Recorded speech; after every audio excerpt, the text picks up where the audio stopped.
Hi everyone, my name is Sony and this is my review video of Sony Xperia M4 Aqua. Hardware wise, this feels pretty good in hand. I'm guessing that the inner frame of this phone is made of metal because it feels really solid in hand. But the outer shell is all made of plastic and glass in the front and at the back. So anyway, on the left hand side it has a micro SD card slot and micro USB port. On the top it has your 3.5mm headphone jack and your noise cancellation mic, and on the right there's your nano SIM slots. It supports 2 nano SIMs, power button, volume button, and something you usually don't see in phones these days, a dedicated camera button. At the bottom there's a speaker grill and another noise cancellation mic. At the back, 13 megapixel camera with LED flash, NFC logo, Sony logo and Xperia branding. In the front, it has a 5-inch IPS LCD display of HD resolution, 5 megapixel front camera, earpiece and your mic. It weighs only 135 grams and it's only 7.3 millimeter thick.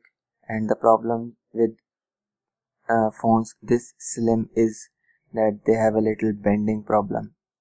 Let me show you. As you can see, this phone could bend if you put enough pressure on it. I don't want to break it, so I'm not going to bend it all the way.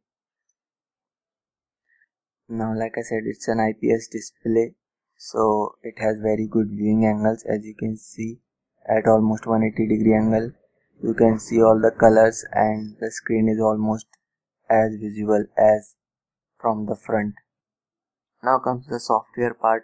It's still the same old Sony Xperia UI, but there are some things changed because of the Android Lollipop update.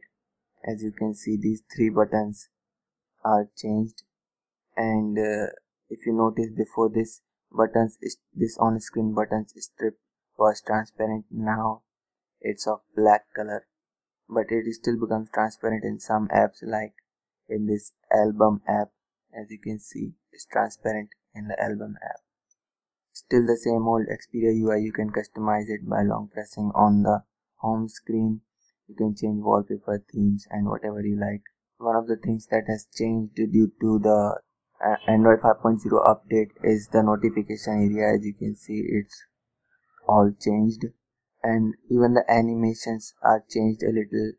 For example, if you press the settings button, it will roll over to the right and take you to the settings app.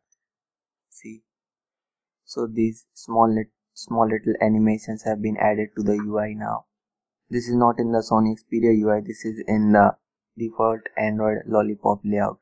Settings are still the same as the Android KitKat or Jelly Bean version.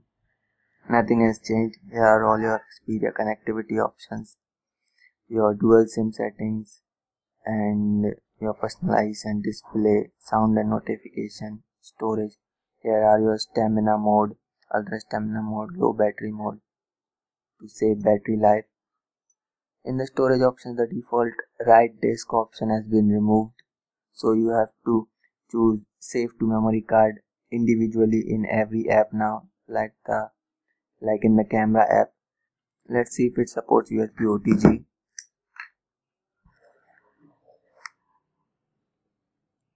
Well, no notification here and nothing is popping up here, so it's safe to say that it doesn't support USB OTG.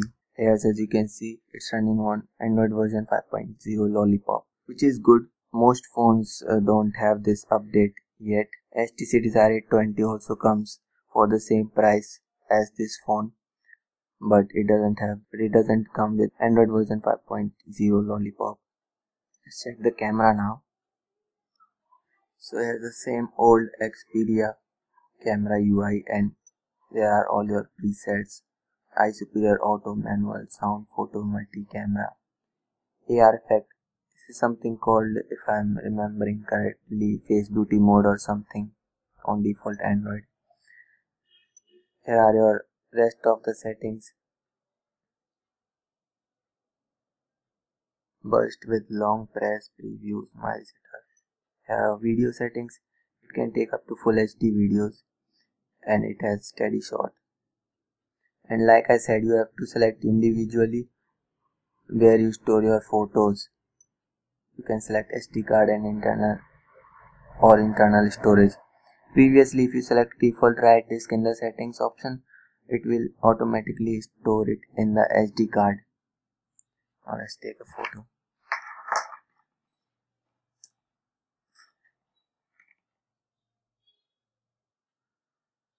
It has autofocus and touch to focus both, and quality of the photo seems great in the camera. Let's see now.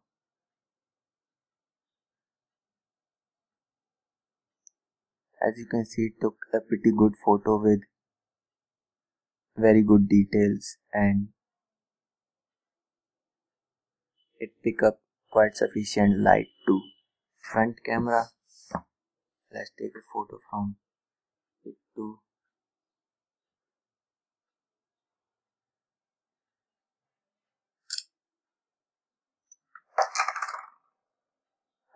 It didn't capture that much light, but it's made for selfies, not for detailed photographs anyway.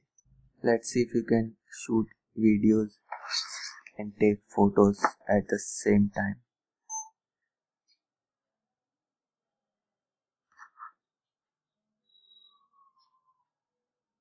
Yes, you can. As you can see, you can also pause it and start recording again, or you can stop.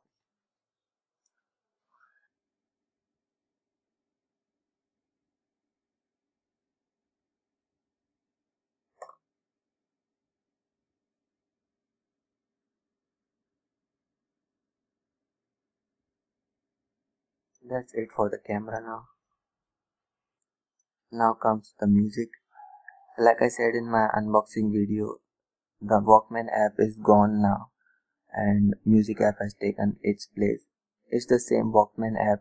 Sony has just changed its name from Walkman to music. As you can see, it's the same old Walkman app. It has got all your options, folder, songs, playlist, and also your visualizer and sound settings. You can see. Now let's play something.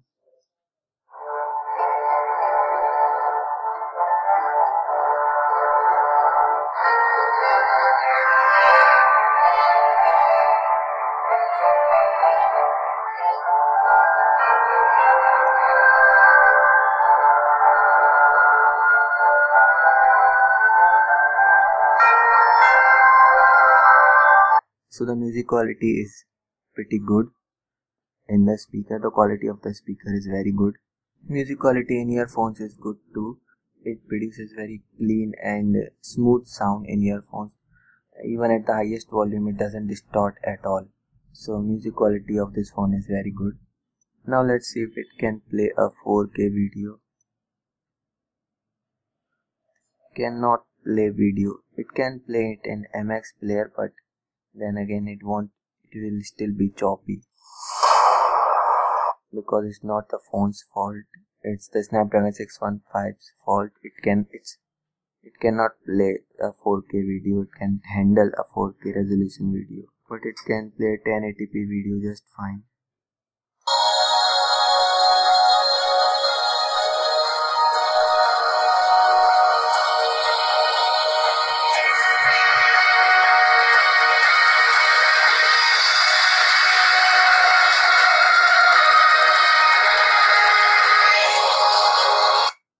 As you can see, and because of its very good display quality, the video looks very good too. Now let's check the browser. Let's go to our site at Automatic. I'm currently on 3G network. As you can see the H plus sign, which means HSPA plus, and browser and the internet's working pretty fine. Let's try a in-browser video.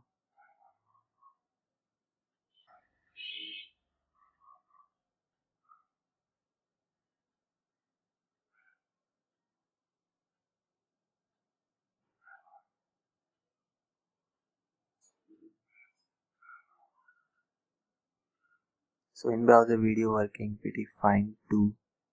Let's go to yahoo.com.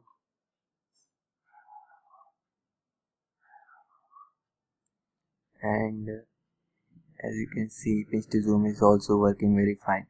Browsing shouldn't be a problem on this phone because it has 2 GB of RAM, which is sufficient for lag free browsing. Now the phone is getting pretty hot around this area, and since this phone is waterproof, I have just a solution to cool it down.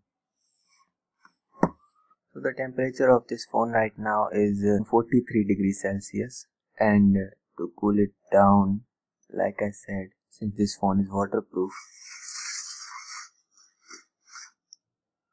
just submerge it in cold water. It looks really good submerged in water. If you ask me, the screen of this phone is really very good. Screen not working inside water though for some reason.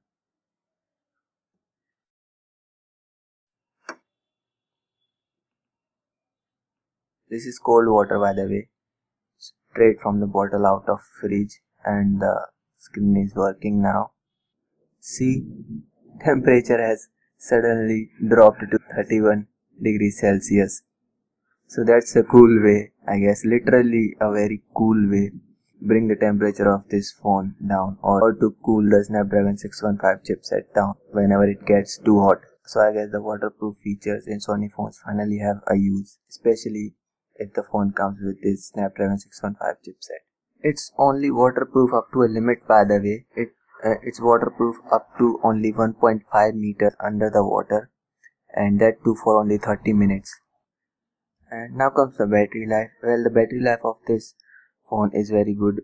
The battery life of Sony phones is usually very good, and they also comes with the stamina mode for even better battery life.